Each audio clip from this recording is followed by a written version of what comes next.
예, 오늘도 주 앞에 나오신 여러분들을 주님의 이름으로 축복하고 환영합니다. 예, 오늘은 5월의 마지막 주일, 가정 주일입니다. 한 달 동안 여러분들 부모님들 섬기시고 또 자녀들과 함께 놀아주시고 또 이런저런 행사들 하시느라고 애를 많이 쓰셨습니다. 한 달을 보내면서 우리 가정이 조금 더 하나님 보시기에 아름다운 가정으로 성장했으면 참 좋겠다 생각을 해봅니다.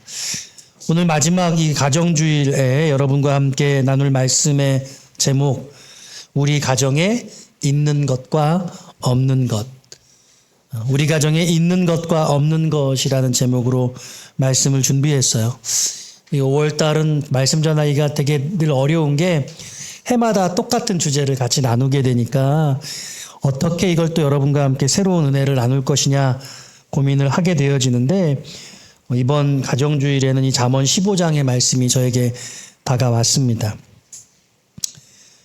세상에 완벽한 것이 있을까요? 하나님은 아담과 하와를 지으시고 좋아하셨습니다. 정말 기뻐하셨죠. 우리를 향하신 하나님의 기쁨은 세상 그 어느 것과도 비교할 수 없는 경지라고 할 수 있습니다. 가히 최고의 기쁨이라고 하겠죠. 그런데 정작 여러분은 자신을 어떻게 생각하십니까? 여러분 자신에 대한 그런 시각을 여러분께 묻는 거예요.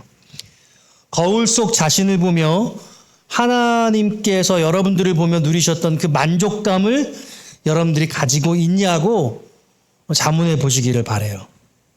쉽지 않죠. 예.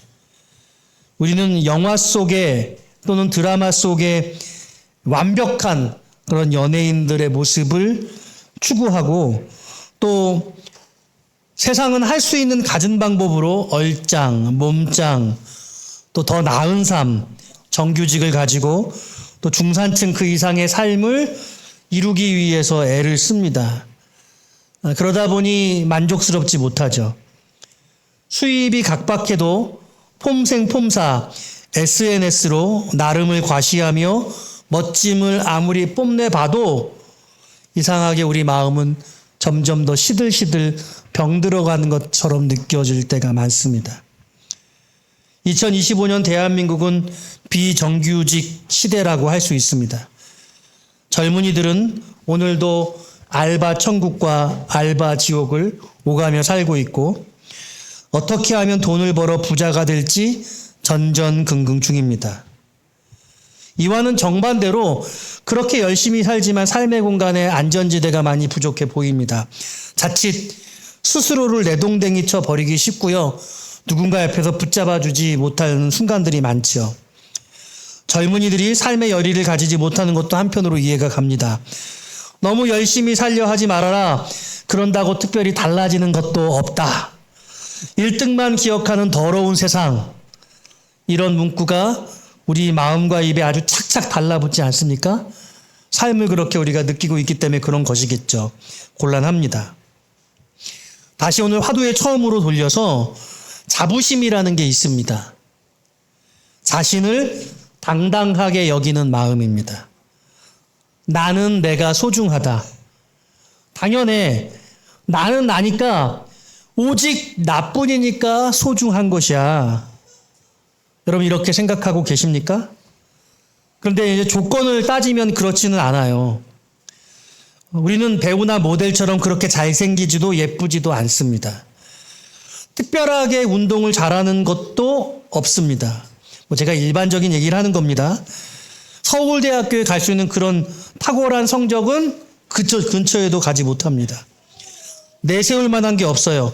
특별하다고 할 만한 아무런 것을 가지지 못했습니다. 그렇지만 우리는 소중한 것입니다. 나이기 때문에 그런 거예요. 자부심은 자존심이 아닙니다. 나는 그냥 나를 소중하게 여겨야 하는 것입니다. 어때요, 여러분? 동의가 되십니까? 자부심은 하나님의 창조와 그 사랑에서 기인합니다. 하나님이 여러분을 유일의 작품, 유일한 작품으로 만드셨죠. 여러분은 오직 여러분뿐입니다. 우리는 공상품이 아니에요. 여러분들이 아이폰을 사랑한다고 해서 우리가 아이폰이 될 수는 없습니다. 이게 무슨 얘기인가? 100개의 아이폰이 있다고 하죠. 그런데 여러분 그 100개의 아이폰 중에서 특별히 더 사랑하는 게 있습니까? 그럴 수가 없어요.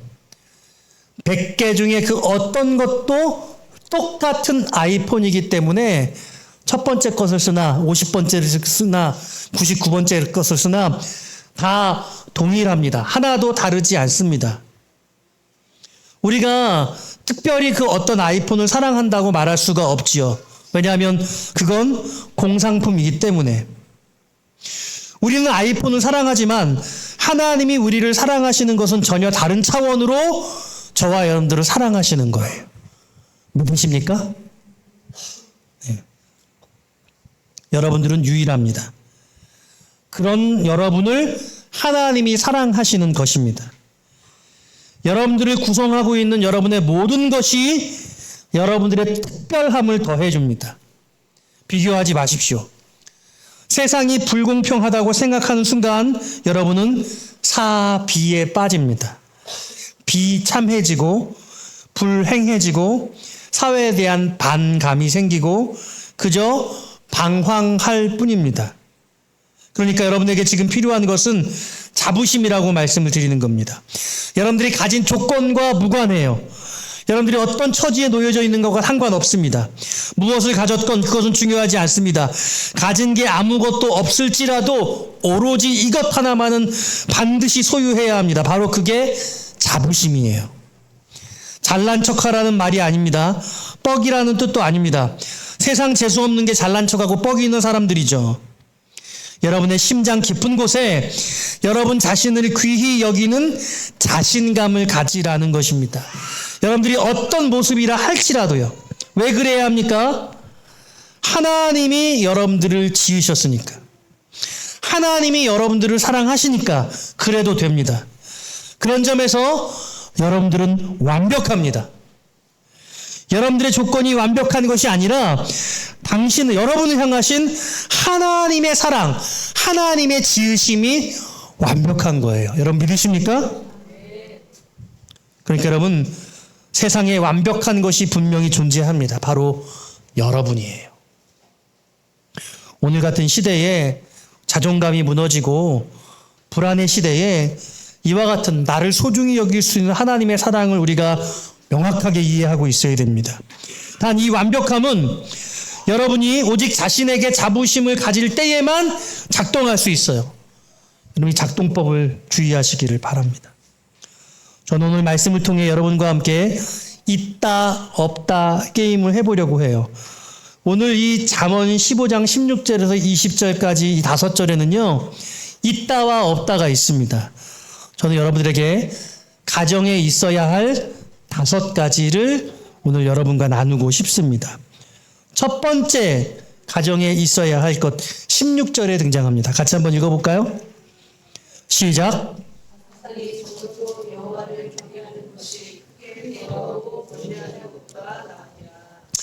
가산이 적어도 여호와를 경외하는 것이 크고 부하고 번뇌하는 것보다 낫다. 우리 가정에 있어야 할 첫 번째 것은 여호와를 경외하는 것입니다.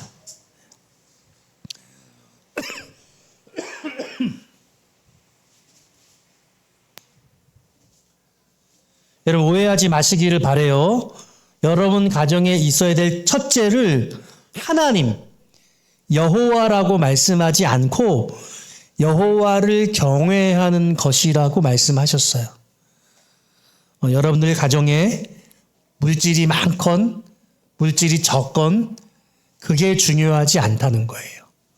돈이 있다 없다 중요하지 않고 꼭 필요한 것은 하나님을 경외하는 것이 필요하다. 사랑하는 여러분, 하나님이 필요한 게 아니라 하나님을 경외하는 것이 필요하대요. 이 하나님을 경외하는 것이 우리의 물질적인 상황들을 뛰어넘어서 살 수 있도록 도와준다고 말씀하고 있어요. 경외가 무엇입니까? 존경하는 것이죠. 존경하는 것인데 두려워하는 것입니다. 존경하기 때문에 두려워하는 것이죠. 사실 존경과 두려움은 공존하기 어려운 개념이라고 합니다. 존경하면 두려움을 사실을 가지기가 어렵습니다. 또 두려움에 빠지면 존경하지 못하게 됩니다. 존경과 두려움은 약간 별개적인 개념처럼 가지게 되어집니다. 이 존경은 인격적인 친밀함에서 나옵니다. 그와 만나서 그를 알게 되고 그가 가진 모든 것에서 애정과 경의를 가지게 되는 것을 존경이라고 할 수 있습니다. 그런데 여러분, 존경하면서 제일 하기 쉬운 게 뭔지 압니까? 실수하는 겁니다. 존경하는 그분의 마음을 어렵게 만드는 거예요. 실망스러운 그런 태도를 보여주는 것이죠. 어디서 그런 게 나와요? 가장 쉽게 가정 안에서 그렇게 나와요. 우리의 아버지, 어머니는 존경을 해야 될 마땅한 분입니다. 맞습니까? 우리 여러분 부모님들을 존경하셔야 돼요. 그런데 부모님에게 너무나 고통과 아픔을, 상처를 많이 줘요. 물론 부모님들도 자녀들에게 상처를 많이 줄 수도 있죠. 여러분, 그러니까 이 애정과 경의를 가지고서 존경을 하는 그를 향하여서 너무나 실수하기가 쉬워요. 그래서 하나님이 우리에게 허락하신 게 존경하되 두려워하라고 말씀하고 있습니다. 그게 바로 경외라는 거예요. 두려움을 가진 마음으로 그를 존경하게 될 때 경외라는, 경외심이라는 것들을 가지게 됩니다. 함부로 하지 않습니다. 쉽게 말하지 않습니다. 그분이 말한 것을 골똘히 생각합니다. 그분을 기쁘게 하기 위해서 온갖 수고와 노력을 합니다. 실수하지 않으려고 하는 거예요. 왜냐하면 두렵기 때문에, 어렵기 때문에, 존경함에도 불구하고 두렵고 떨리는 마음으로 그를 대하는 것이죠. 물질이 많을 때에도, 가난해서 경제적으로 어려울 때에도 꼭 필요한 것이 있는데 그것이 무엇이냐면 하나님을 두려워하는 것이라는 거예요. 하나님에 대한 두려움 없이 돈이 많이 있으면 그게 무슨 소용이냐고 오늘 성경이 말하는 거예요. 가산이 적어도 여호와를 경외하는 것이 크고 부하고 번뇌하는 것보다 나으니라. 여러분 가정에 하나님을 존경하며 두려워하는 그런 마음이 넘치기를 축복합니다. 두 번째로 오늘 가정에 있어야 될 것은 17절이라고 말씀하는데 17절 같이 읽어볼까요? 시작.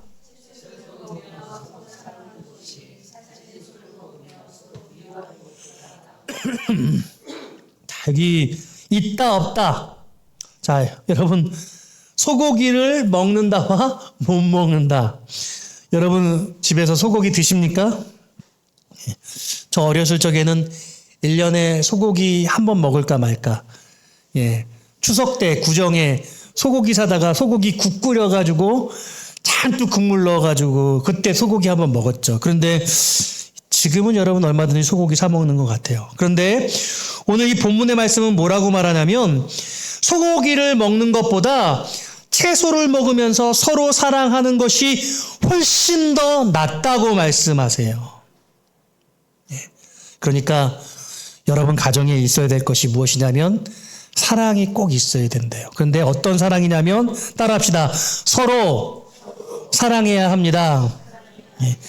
이 서로 사랑하는 것은 어떤 것이냐라고 할 때 남편과 아내, 아내가 남편, 그리고 부모가 자녀, 자녀가 부모를 서로 사랑해 주는 것이죠. 예. 비싼 것 먹어도 서로 미워하고 다투고 싸우면 그게 무슨 행복이 있겠습니까? 오늘 성경은 아무것도 아닌 작은 건 먹을지라도 고기 없어도 샐러드 먹으면서 서로 사랑하는 게 훨씬 더 좋다고 말씀하고 계십니다. 제가 이 말씀 준비하면서 옛날에 학교에서 배웠던 글이 생각났어요. 김소운 씨가 쓰신 가난한 날의 행복이라는 그 수필인데요. 말씀 준비하면서 이 옛날 수필 찾아서 읽으면서 눈물이 났습니다. 예. 이런 정서가 젊은이들에게도 꼭 있으면 좋겠다는 생각이 드는데 이 정서가 느껴질지 모르겠어요. 그들은 가난한 신혼부부였다. 보통의 경우라면 남편이 직장으로 나가고 아내는 집에서 살림을 하겠지만 그들은 반대였다. 남편은 실직으로 집 안에 있고 아내는 집에서 가까운 어느 회사에 다니고 있었다. 어느 날 아침 쌀이 떨어져서 아내는 아침을 굶고 출근했다. 어떻게든지 변통을 해서 점심을 지어 놓을 테니 그때까지만 참으오. 출근하는 아내에게 남편은 이렇게 말했다. 마침내 점심시간이 되어서 아내가 집에 돌아와 보니 집에 와서 점심을 먹나 봅니다. 남편은 보이지 않고 방 안에는 신문지로 덮인 밥상이 놓여 있었다. 아내는 조용히 신문지를 걷었다. 따뜻한 밥 한 그릇과 간장 한 종지. 쌀은 어떻게 구했지만 찬까지는 마련할 수 없었던 모양이다. 아내는 수저를 들려고 하다가 문득 상위에 놓인 쪽지를 보았다. 왕후의 밥, 거린의 찬. 이걸로 우선 시장기만 속여두오. 낯익은 남편의 글씨였다. 순간 아내는 눈물이 핑 돌았다. 왕후가 된 것보다도 행복했다. 만금을 주고도 살 수 없는 행복감에 가슴이 부풀었다. 저는 이 왕후의 밥, 거린의 찬, 이게 잊혀지지가 않아서 제가 이 키워드로 이 글을 찾아봤어요. 여러분 혹시 학교 다니실 때 이 글 봤던 기억 나세요? 네, 우리 이목심 집사님은 저하고 동년배셔서 일부 예배 때 보니까 다 모르시더라고요. 예, 그 옛날의 정서가 생각이 나면서 제가 눈물이 왈칵했습니다. 이 이야기는 뒤에 더 이런 가난한 날의 행복에 대해서 두 가지 얘기가 더 있는데 오늘은 여기서 들려드리진 않을 거예요. 하지만 오늘 우리에게 이것이 주는 정서가 있어요. 요즘에 경제가 어렵다고 해서 그 살기가 어려운 것 때문에 우리가 불행감을 크게 가지지 않습니까? 그런데 사실은 우리 그래도 지금 잘 살고 있거든요. 여러분 밥 먹는데 혹시 밥하고 간장만 드시는 분 있으세요? 없잖아요. 우리는 어렵다고 해도 오늘은 소고기 사 먹고 싶어 그러면 가서 소고기 사 먹잖아요. 그러기를 바랍니다. 네? 정작 우리의 마음의 심령은 그다지 행복감을 가지지 못한다는 거예요. 저는 오늘 이 잠언이 우리에게 가르쳐주는 것이 무엇이냐면 외형적인 드러난 환경보다 우리 마음속의 환경이 훨씬 더 중요하다는 거예요. 어렵고 힘든 때일수록 가족 구성원이 서로가 서로를 사랑하고 있다는 것을 확인시켜 줄 필요가 있어요. 작은 것 하나로도 아내가 나를 사랑하고 있구나. 우리 아들, 딸들이 아빠, 엄마를 존경하고 사랑하고 있구나. 이런 것들을 느끼게 해주는 경험이 필요하다는 거예요. 그런 경험이 여러분들에게 많아지기를 주님의 이름으로 축복합니다. 정말 우리에게 꼭 필요한 거예요. 그러니까 여러분 서로 돈 더 벌기 위해서 아웅다웅하면서 미워하는 마음으로 불행감을 가지는 것보다 그러던 어느 날 사업이 어려워서 막 죽고 싶다고 그렇게 생각하는 게 아니라 그렇게 살다가 우리가 어려워졌을 때 정말 작은 것 하나 먹으면서도 서로 감사하고 서로를 배려하고 존중하는 사랑하고 있음을 느끼게 해주는 것, 그게 필요하다는 것이에요. 오늘 산유에게 그게 넘치기를 바라요. 오늘 세 번째로 가정에 꼭 있어야 할 것, 18절 말씀 같이 한번 읽어보기 원해요. 18절입니다. 시작.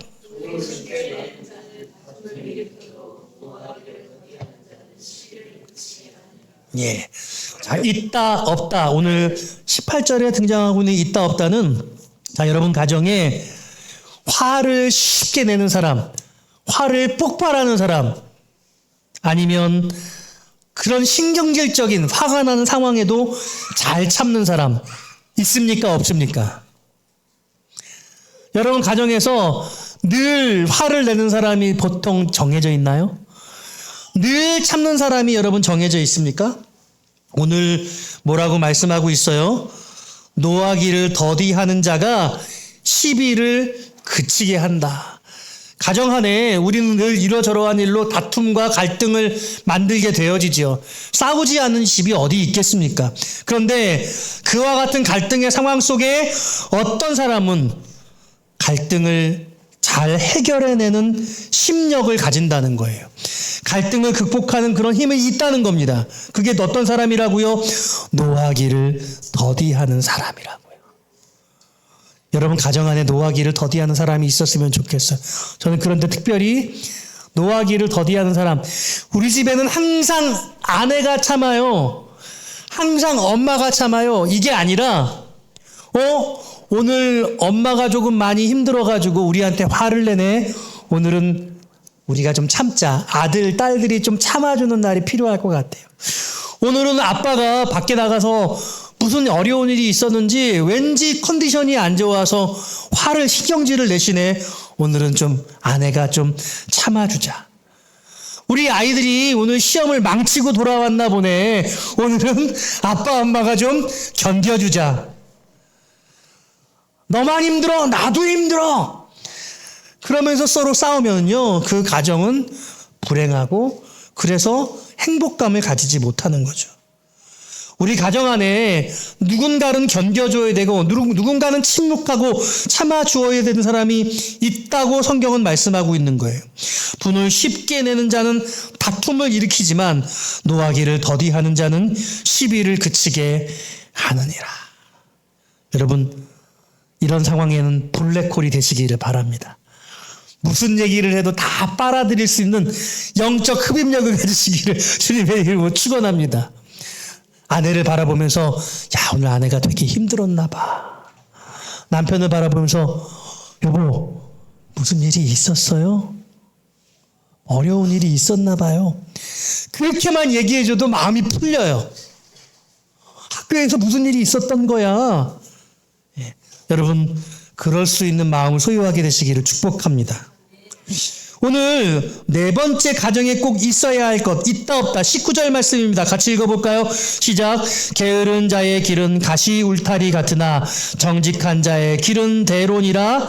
아멘. 자, 여기 있다 없다. 여러분 가정 안에 여러분 게으른 사람 있습니까? 없습니까? 오늘 가정 안에 꼭 있어야 될 사람이 어떤 사람이냐고 말씀하냐면 정직한 사람이라고 말하고 있습니다.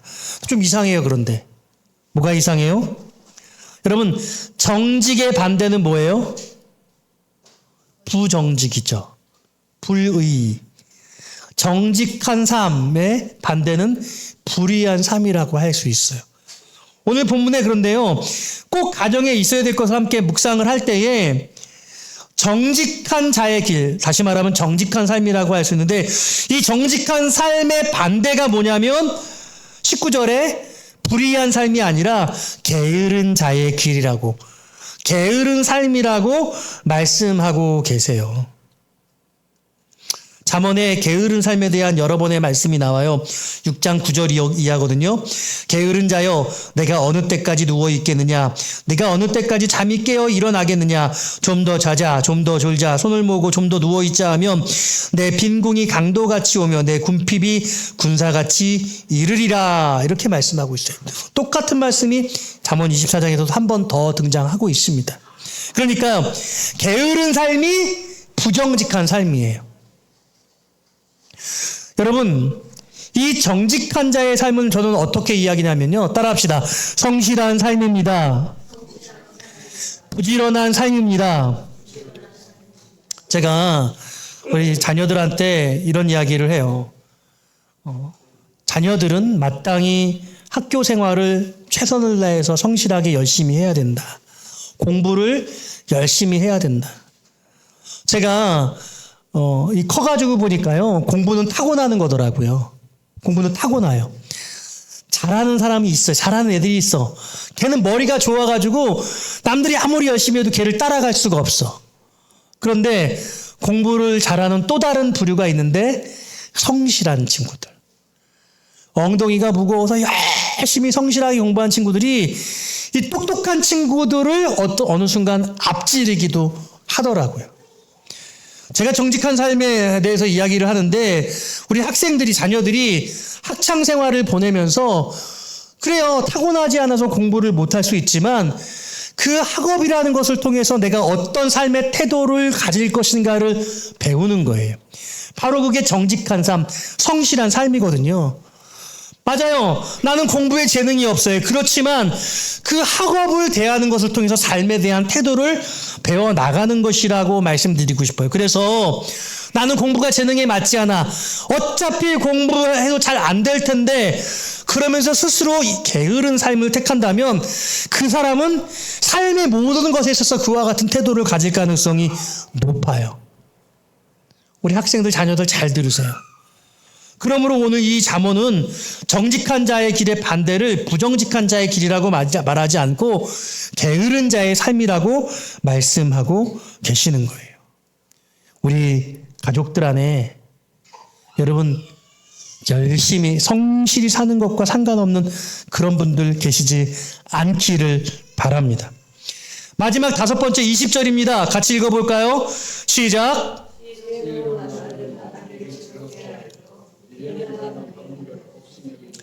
지혜로운 아들은 아비를 즐겁게 하여도 미련한 자는 어미를 없인 여기느니라. 자, 있다 없다. 마지막 20절은요. 지혜로운 자녀가 있느냐, 미련한 자녀가 있느냐. 있다 없다. 여러분 자녀를 한번 떠올려 보세요. 여러분들의 자녀는 지혜롭습니까? 여러분들 자녀는 미련하십니까? 여러분 어떻게 생각하세요? 우리 사랑하는 아드님, 따님 지혜로우세요? 미련하세요? 잠언에 지혜로운 아들이라는 단어가 여러 번 연관해서 나옵니다. 잠언 13장 1절이에요. 지혜로운 아들은 아비의 훈계를 들으나 거만한 자는 꾸지람을 즐겨 듣지 아니하느니라.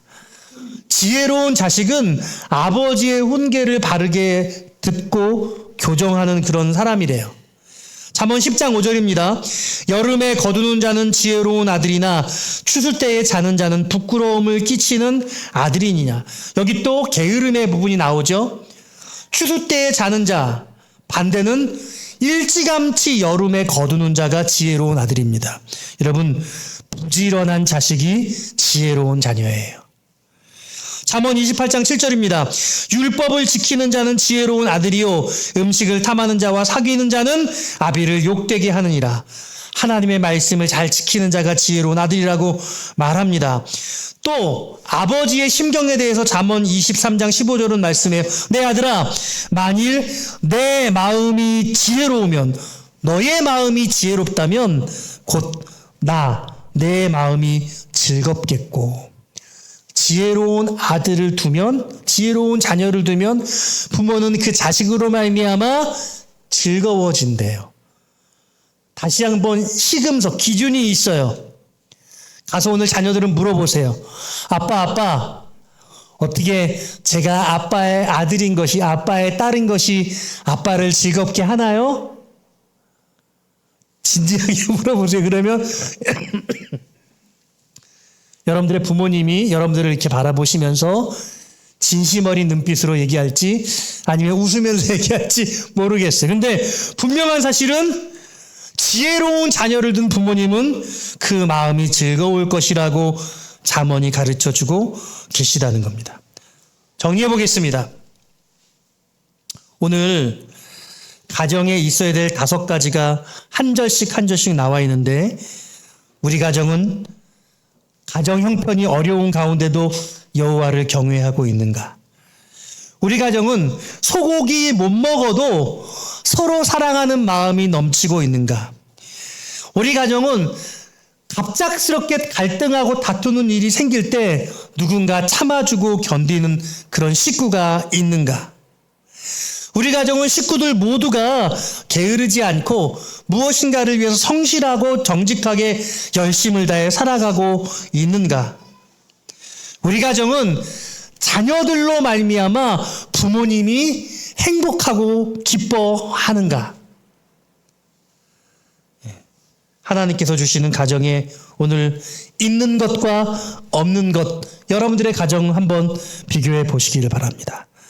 오늘 제가 말씀의 서두에 자긍심에 대해서, 자부심에 대해서 말씀을 드렸어요. 여러분들은 여러분 자신에 대해서 자부심을 가지십니까? 내가 어떻게 생긴 것과 상관없이 나는 하나님의 자녀이고 나는 그게 너무나 귀하고 그래서 난 나 자신에 대해 나는 너무 감사해. 너무 기뻐. 여러분 그렇게 동의하세요? 이건 너무 중요한 문제예요. 그런데 제가 이 가정주일의 마지막 주일에 오늘 이 말씀을 든 것은 이게 여러분 개인만 1인칭의 문제만이 아니라 우리 가족 모두에게도 해당되어야 한다는 거예요. 다시 말하면 나는 내 아빠가 내 아빠라는 게 너무 감사해. 나는 내 엄마가 엄마인 게 너무 감사하고 나는 내 아들이 아들인 게 내 딸인 것이 너무나 감사해. 내 남편인 것이 내 아내인 것이 너무 감사해. 이게 자긍심이고 자부심이에요.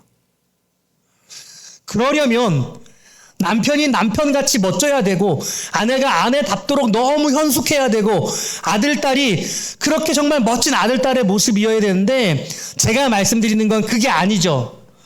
오늘 나는 내가 어떤 모습을 갖췄을지라도 하나님이 나를 나로 만드셨어요. 여러분들을 여러분들로 지으셨어요. 그것은 분명한 목적과 이유가 있고 그렇기 때문에 나는 그와 같은 사실이 너무나 존귀하고 귀해서 나는 내가 나라는 사실이 자랑스러워. 이럴 수 있냐는 거예요. 그리고 이게 가능하다면 우리 가정도 그렇게 우리가 여길 수 있어야 되겠다는 거예요. 물론 완벽하지 않아요. 부족한 게 많아요. 물질적으로 풍요롭지 않습니다. 그렇게 좋은 직장을 가지지 않고 아빠 엄마가 늘 그렇게 항상 완벽한 모습을 갖지 않았어요. 그럼에도 불구하고 나는 이 내 가정에 대해서 나는 자부심을 가져야 한다. 저는 이 말씀을 드리는 거예요. 그리고 그러기 위해서 필요한 것이 오늘 이 5가지라는 거죠. 이 5가지를 여러분들이 여러분 가정 안에 만들어내려고 애쓰면 어느 순간 정말 고통스럽고 아프다고 생각한 나의 가정이 너무나 아름다운 모습으로 변화될 수 있을 것이라는 말씀을 여러분께 드리고 싶어요. 제가 왜 이런 말씀을 드리냐면 저는 어렸을 적에 저희 집이 되게 불행하다고 생각했거든요. 아빠, 엄마를 바라보면서 마음에 어려운 마음을 가졌었거든요. 근데 우리는 우리 자녀들이 그렇게 생각하지 않았으면 좋겠어요. 오늘 우리 가정에 너무 어려움이 많고 한계가 분명히 있고 만족하지 못하는 이유와 원인이 있음에도 불구하고 나는 내 가정을 귀히 여기고 내 아빠를 사랑하고 부모를 존경하고 그렇게 가족들이 귀하게 여기는 그 과정, 그 마음의 변화가 우리 가정을 복되게 만들어 갈 수 있다. 이렇게 이 말씀을 드리는 겁니다. 오늘 가장들로부터 아내들 그리고 우리 자녀들까지 이와 같은 가정의 은혜가 이 가정주일에 여러분들의 가정 가운데 임하게 되어주시기를 주님의 이름으로 축원드립니다. 아멘.